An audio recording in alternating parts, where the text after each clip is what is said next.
pure light of God.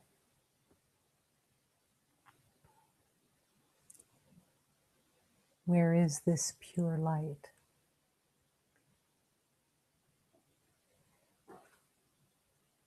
It is within each element of life. The pure light of God is truly all that there is. The eyes that the ego made, for the most part, doesn't see the light at all. It looks for evidence of being right. It looks for evidence of likes and dislikes and settles constantly for personal preferences within the world. Personal preferences seem to be a reward for a hard-fought life, that you finally, as a reward, get to have your own preferences, make your own decisions, be right, keep choosing out of two illusions rather than choosing the light.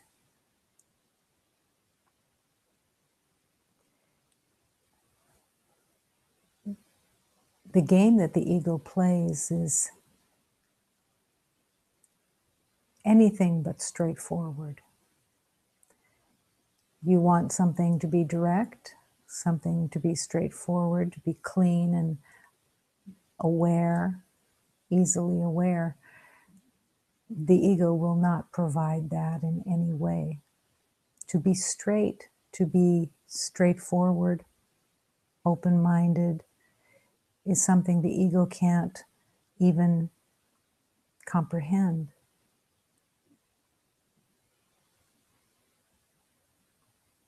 It would be like saying to someone that they are hiring at a particular office and you're going to go and apply for a job and you don't take a resume, you don't take your references, you just show up.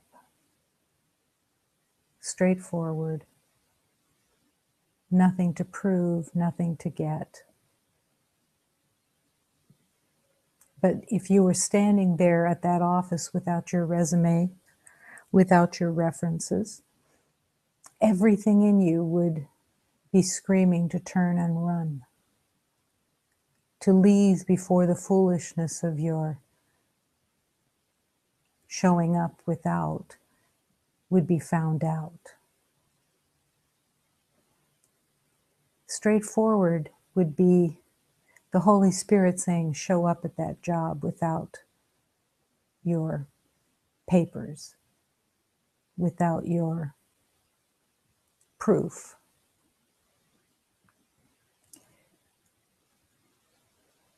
What in the decision-making would sway you?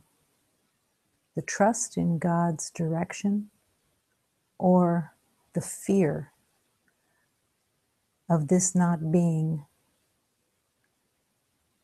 done correctly? Learning to trust in the divine is the epitome of self-love. Self-love, caring, and wanting to be free to come home is the truth of love. The addiction that wants to be in the world and make it right and do it according to the rules of the world,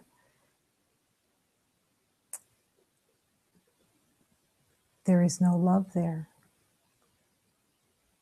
It is actually a self-attack. that just continues out of fear. And all the while, the light that you are is somewhat buried somewhere underneath all the rules of the world that are held so preciously. To trust in the power of God is sanity. To trust in the power that you have given to the ego is insanity. Not just in a name, but that it turns everything upside down.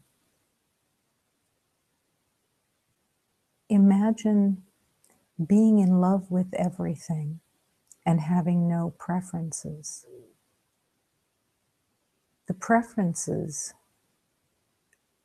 again, are seen as a benefit, but it narrows everything down into a little block of acceptable things, acceptable beliefs, acceptable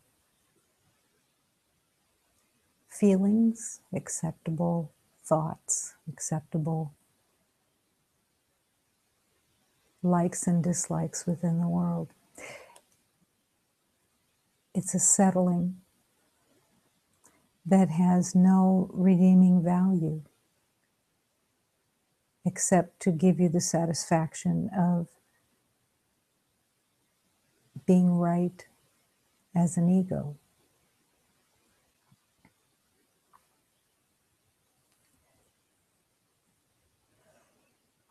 The light of God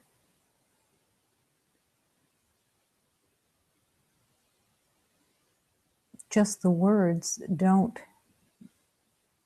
and can't convey the brilliance of what you truly are. Because the light is pure. The light is what the universe is completely made of. The light is love itself. It doesn't have one flaw, one element of a personal agenda, a personal life. Now, the ego, in saying that, would respond with, well, then that's being without. Only light. But what isn't remembered is that when you are living as that light, you have no other opinion. You have no other thought of differences. And you are no longer in pain looking for a sense of pleasure, a temporary respite from the pain. There's no more pain to try to get away from, try to forget, try to distract, because it never was.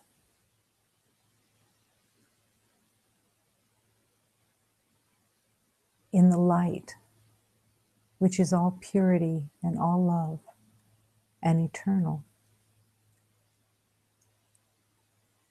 there are no regrets.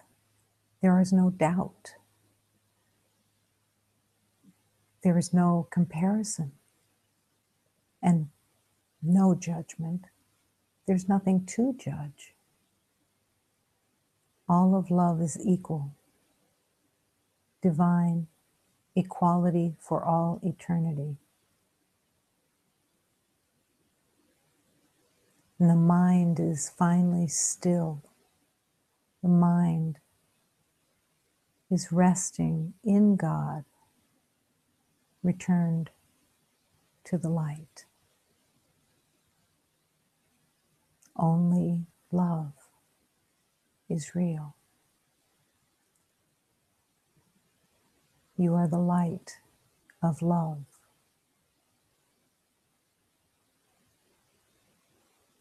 And you are asked to come naked. You are asked to be stripped clean of a false identity and truly awaken to the perfection of all that is, the light, love.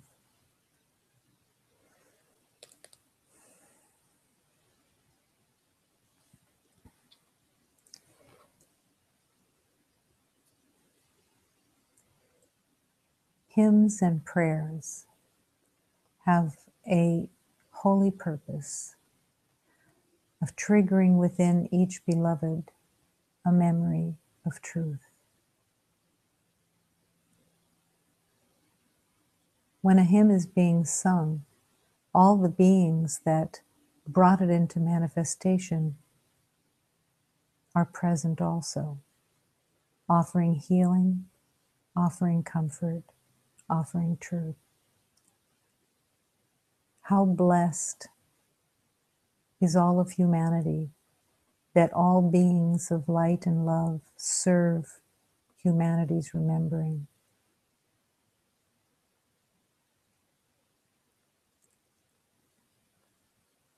Surrender to it, and you will be unraveled of all limitation. Accepted in the prayer of love and in every song of love. Take my thoughts, dear God, so that I can find my way and see the light within the sun and the moon and the stars, and the forest and the sea. I am here to remember the truth of our oneness through the Divine Master, the Master of Love that serves all of love itself. I affirm that love is all that is real. This eternal love is so pure that it blinds the beloved in an instant, removing all memory of the past and the future. The shining light shines on the earth plane for all to see with the heart and ask to join in that purification through that light. The eternal love of God lives in the shady forests, shining light for all who are willing to see. It is a marvelous light that shines here always. The eternal light of God. Vou ligar o meu pensamento, só onde eu devo ligar. No sol, na lua, nas estrelas, na floresta, na terra, no mar. Esta estrada que estou andando, eu mesmo mestre andou. É a estrada de Jesus Cristo, onde nós afirmamos o amor. O amor eterno de Deus vive nas matas sombrias. É uma luz maravilhosa que ilumina todo dia.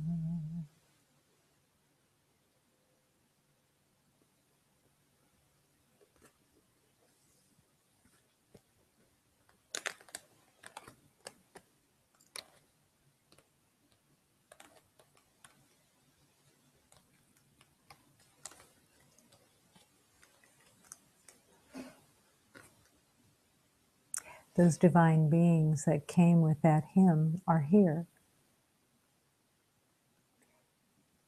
They're here to the open mind, to the open heart that is willing to listen, invite, and trust that they truly are here. And here also is the Divine Mother, always here, always, everywhere. No limitation in the truth of love. I am Mary of conception. I am seeking to open your heart, offering my love and guidance as your suffering world comes apart. Bring your pain like a flower to open. Bring your sorrow to place at my feet. Tears that are watering my garden in the river of Jordan will meet. Oh, my children, I seek your surrender. Both the path and the message are clear. My Saint John is walking beside you, holding your hand through this fear. Keep your strength as you seek to be humble. Let the power that guides you reveal all the blessings of my holy rapture, confirming you know what is real.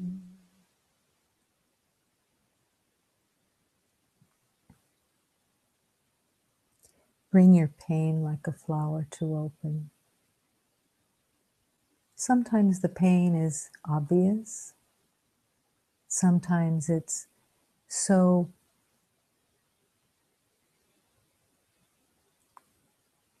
familiar that it loses its direct awareness.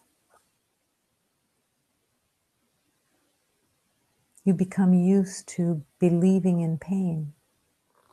You become used to settling for limits.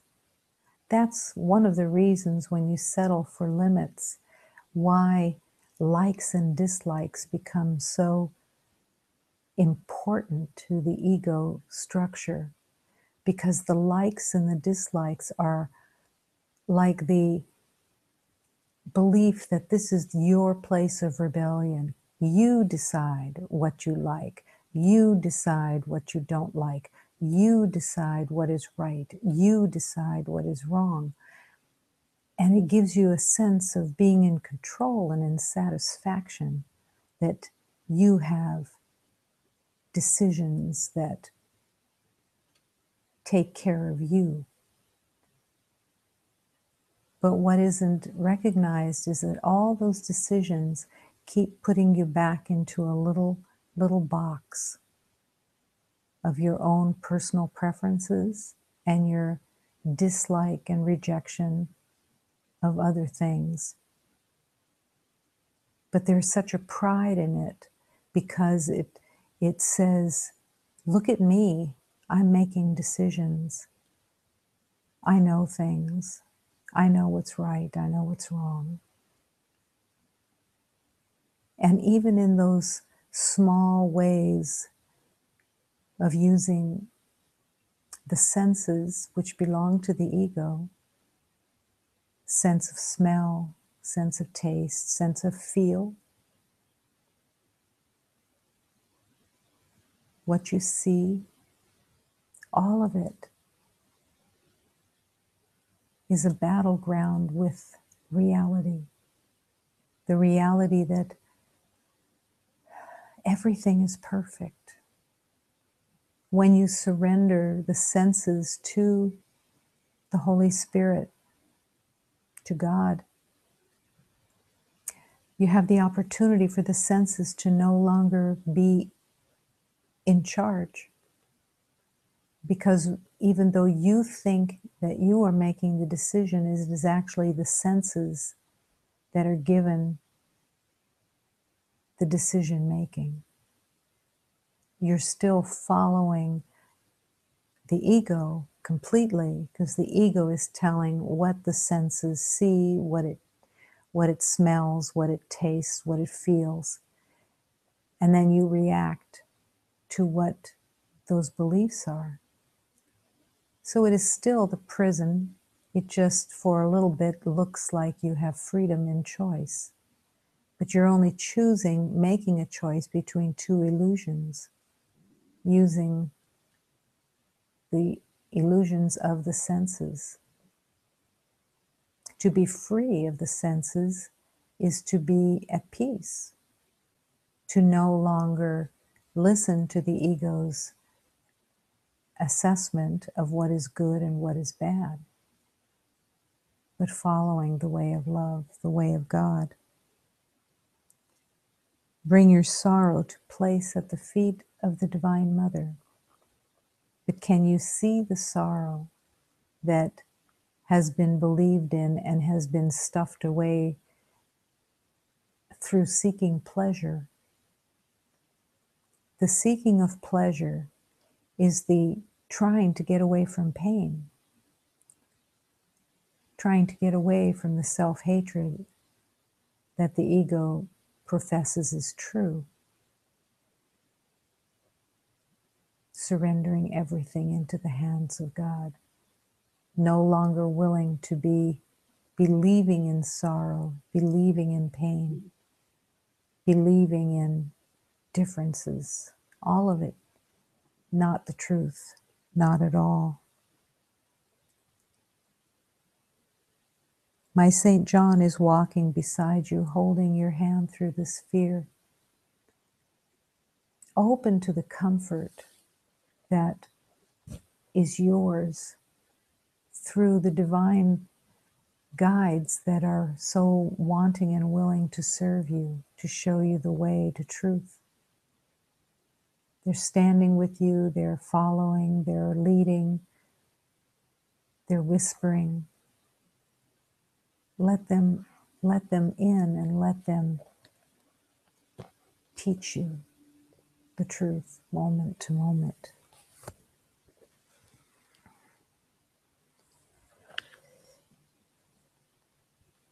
There is a wonderful game. There's a game we should play, and it goes like this. We hold hands and look into each other's eyes and scan each other's faces. And then we say, now tell me a difference you see between us. And you might respond, hi, your nose is 10 times bigger than mine. Then I would say, yes, my dear, almost 10 times. But let's keep playing. Let's go deeper. Go deeper, for if we do, our spirits will embrace and interweave. Our union will be so glorious that even God will not be able to tell us apart. We will melt into the oneness. This is the wonderful game that we should play with everyone. Melting into oneness.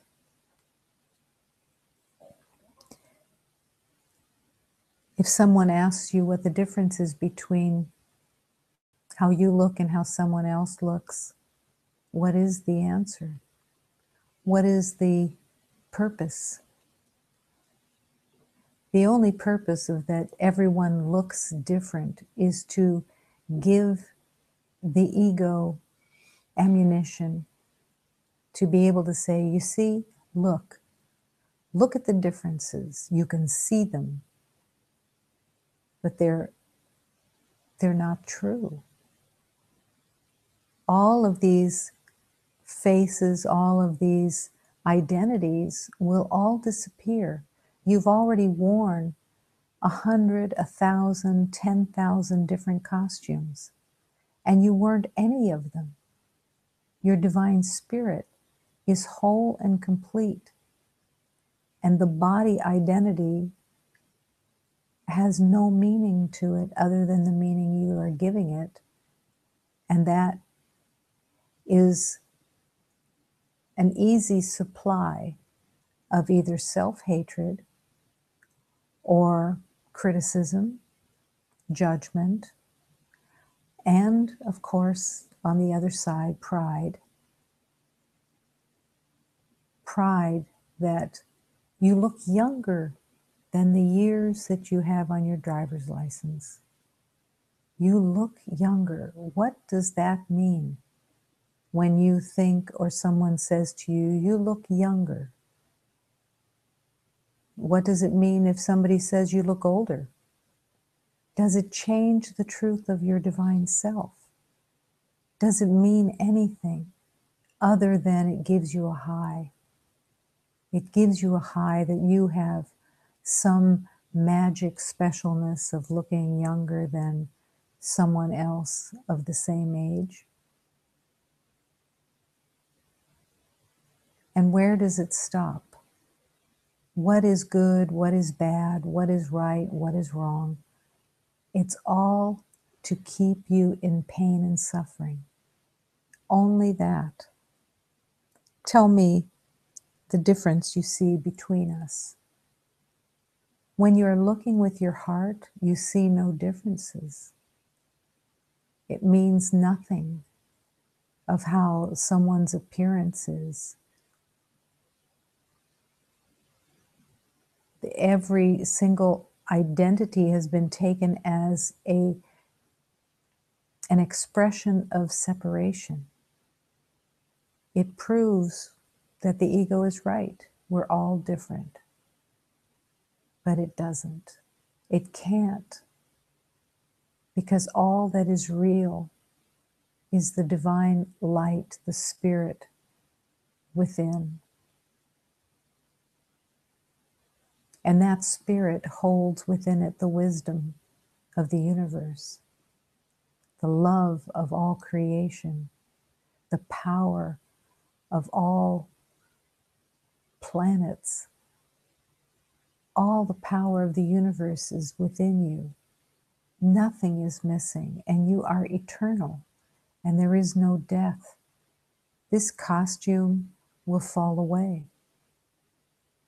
Where does the spirit go? It goes nowhere. There is nowhere to go. Right here, right now is all love, all creation. But the body has no purpose to it other than to prove that you are separate. Let your body identity be given to the Holy Spirit. And as you give your body identity to the Holy Spirit, it can be used to learn of love. It can be used to express compassion, kindness, gentleness, honesty.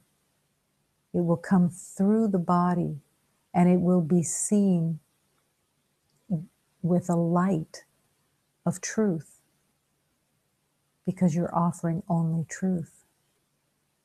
There's nothing in the body that is saying, I want to prove my worth to you. I want you to see me in a special way that I am just so special and better than anybody else.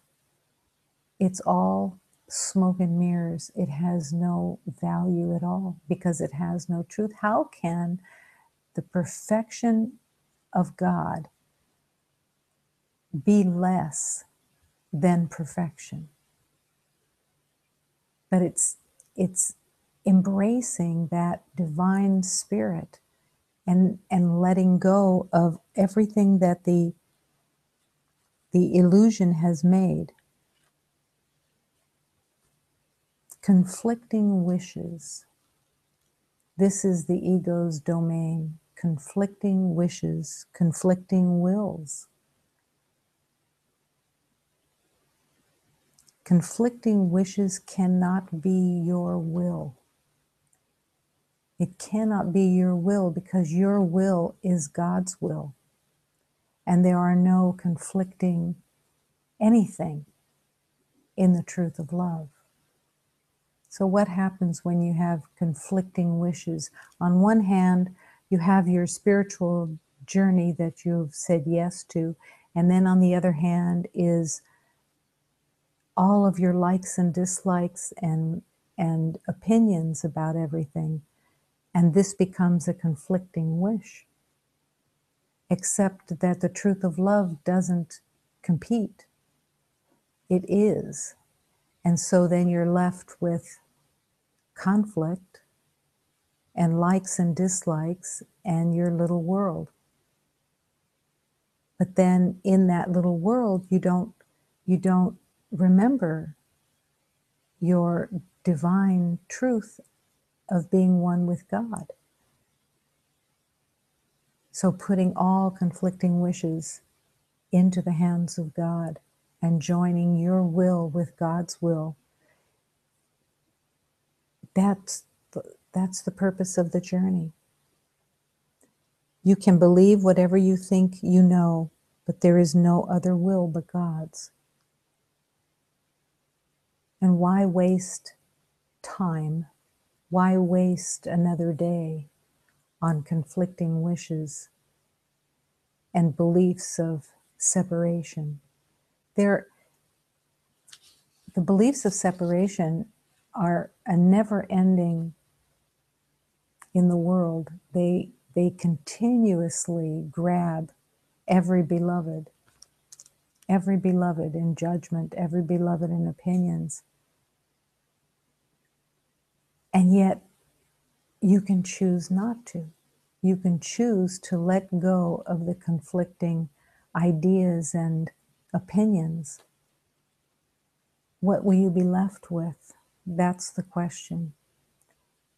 The fear of the ego is you will be left not in control. The control is the centerpiece of the ego's promise. Sometimes there's a healing that's on the what looks like a kind of a little space of healing. And maybe it's something like you ran out of toothpaste. Just that. You ran out of toothpaste. And you feel it inside. That there's just a little nervousness because you ran out of your toothpaste. Your world, just in running out of toothpaste, your world is just shook up a little bit. And it can trip you up for the day. What am I going to do with my teeth? How am I going to have clean teeth without toothpaste? That fear that comes up is your indicator of thousands of beliefs because of the belief of likes and dislikes and the rules that you have made for your world. And I say your world because it's a personal world. It's a private world.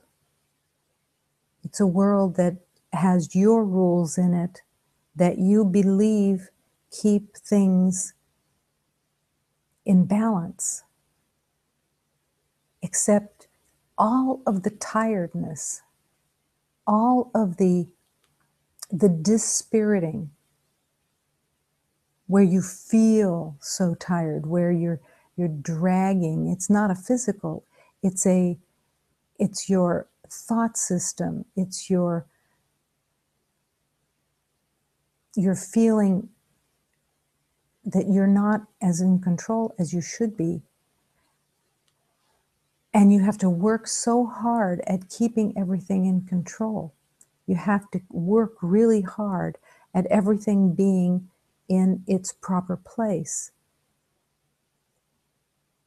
This is a dispiriting. This is a place of using energy for a defense that will never be enough. And when you have that sense of dispiriting,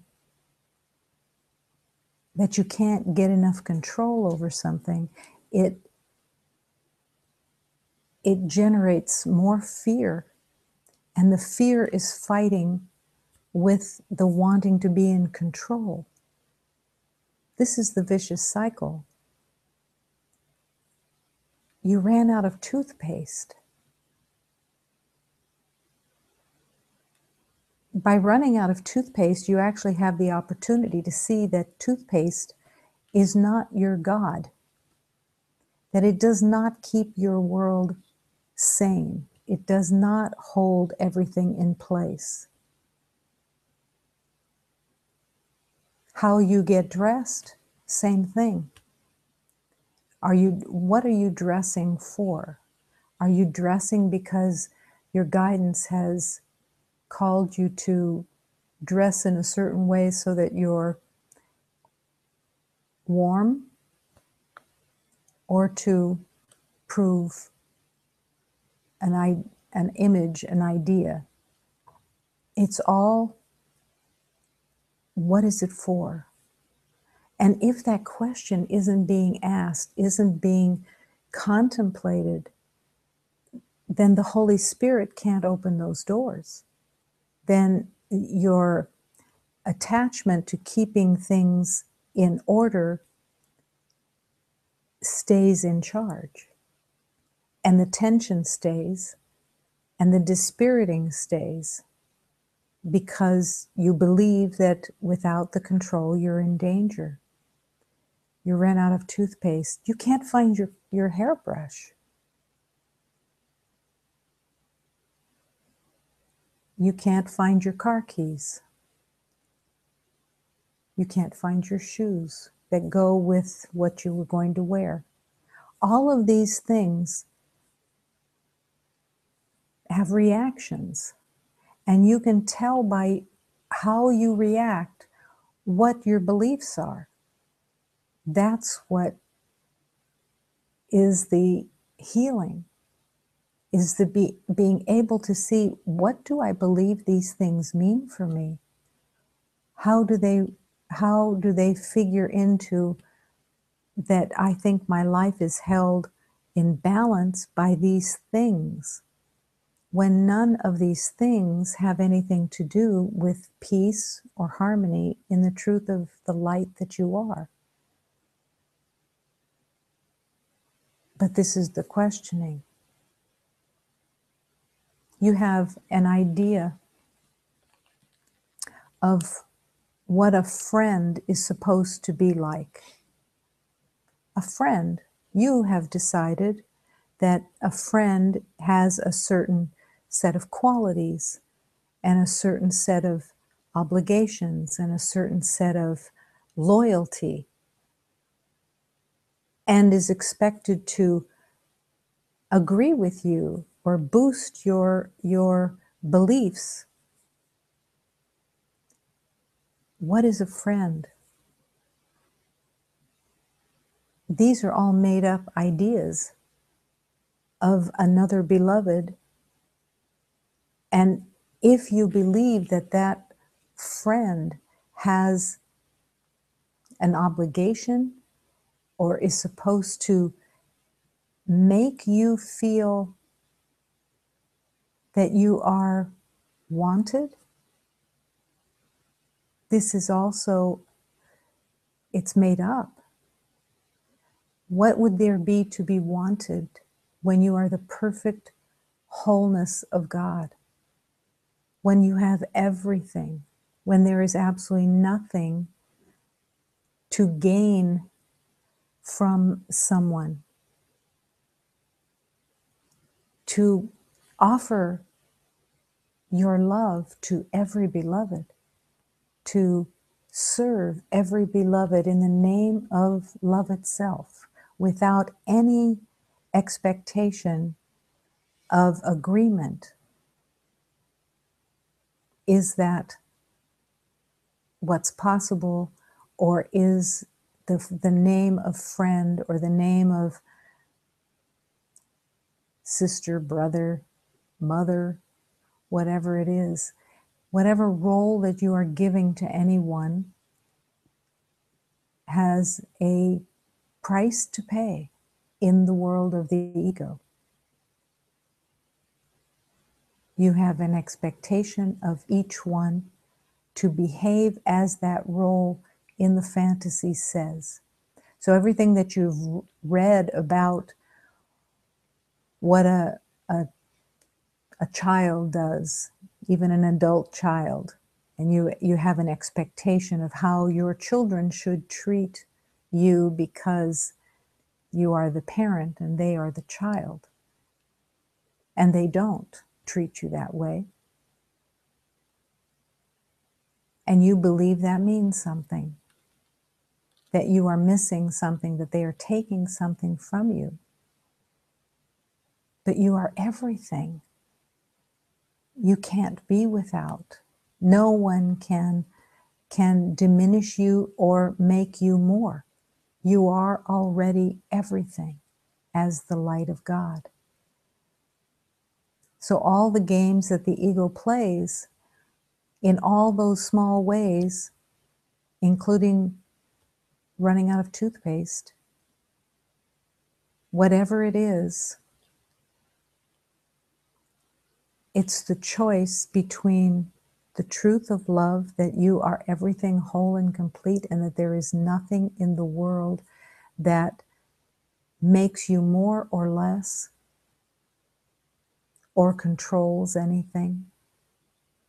And that in the truth of love, everything is provided, and you are already everything. You have no needs. I was with the teaching that I had no needs for a long time, because it came up around everything, absolutely everything. Running out of toothpaste is just the beginning of the day. You run out of toothpaste. Well, if I have no needs, what is my reaction to not having toothpaste? I can't find my hairbrush, but I have no needs. It takes you, it allows you to go so deeply into the realization that your hair is not who you are.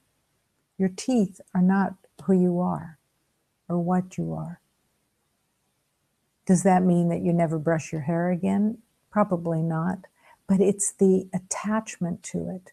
It's the fear that arises that says, I won't be functional. I won't be presentable unless I look a certain way. That's part of the letting go. And it doesn't mean that you don't brush your hair anymore. It means that you're no longer attached to it. You're no longer run by the ego that insists that it has to look a certain way, or you are unhappy, or you are nervous about being in the world because your hair doesn't look as like it should. All of those things are part of the imprisonment of the ego mind of likes and dislikes. And they have to be let go, because your freedom depends on it. To go naked into the street, to come naked unto God, means all those things have been let go.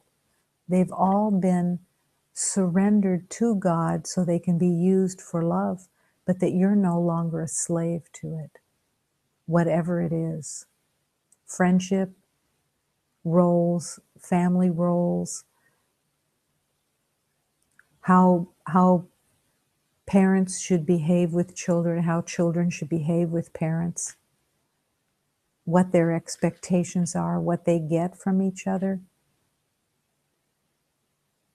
You can walk into someone else's family and their rules will be their personal rules. The rules that the family of origin that you made for them are particular to you. Some are more rigid, some are very loose, some are extreme in some areas and not extreme in other areas. Some are determined to win in a family, Some are determined to be recognized for your worth, that it means more because it comes from someone that you have given a role to. A teacher has more clout than the clerk at the grocery store because they have the ability to give you a good grade or a bad grade, and you put your effort into pleasing them, proving to them your worth. It's everywhere in the world of separation. And the calling is to question who is your master? What is your allegiance to? What rules do you have that you believe are real in whatever way? And what do you compare it with? Do you compare that when you go into the grocery store, you behave in a certain way, and you compare others to how you behave in the grocery store? And then you judge others for their behaviors, whether they move slow, they move fast, they ask nicely, they demand, they are complaining because they don't have certain things in the store, and then you judge them for complaining. It's a vicious cycle that the ego has given as all important within the world, but it isn't. And it's letting it go into the hands of God, surrendering all the rules, all the ideas, all the things that you've made up with your mind, to be free of them. And then you can come back and use them, but you never use them in the same way again. You're no longer the slave of those habits. You're no longer the slave of being in the world. And your light can begin to truly shine through because the rules that you made of imprisonment have been let go, and there's light coming in. It all comes back to peace. If you're not at peace, you're making something up. But the kicker of the ego is that there is a idea that you're at peace. There can be an idea that you're at peace so that you can stay in control of your likes and dislikes. So there can even be a pretense of peace. So how do you see? It's really how you feel. Are you at peace? Is your heart at peace? Or are you worried, concerned, agitated, irritated, disturbed, whatever it is? Surrendering it, surrendering it, surrendering it, surrendering it. I don't know who I am. I don't know what anything is for. I don't know how to look at anything. I don't know how to work with anything in the world. Show me the way. Show me the way in every moment. Let me follow so that I can remember that my will is God's will, and that that's all that is real.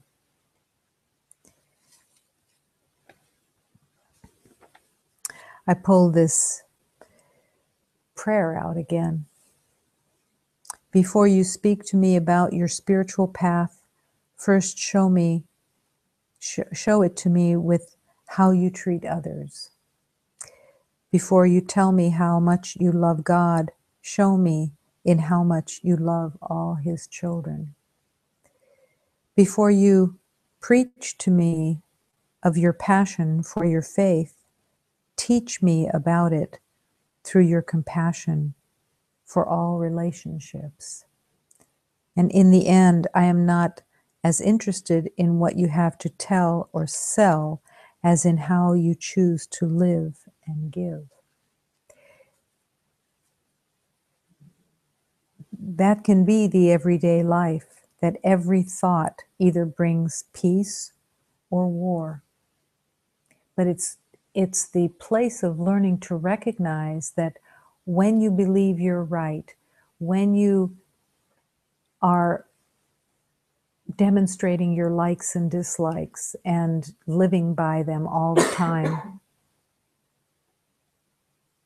that you're not recognizing that that's war, that it's a temporary solution that you keep choosing, and then every once in a while you have a crisis within those belief systems because the ego doesn't cooperate and the illusion doesn't stay the same. So you're trying to control and keep everything the same, and the illusion keeps moving, keeps changing. And then there's a crisis. And in the crises, the thought many times is, help me, God, help me. I'm suffering. But the crisis need not be, because the choice was to choose for love.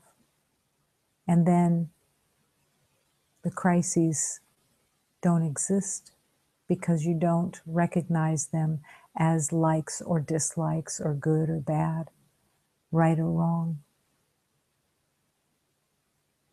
And peace is then discovered.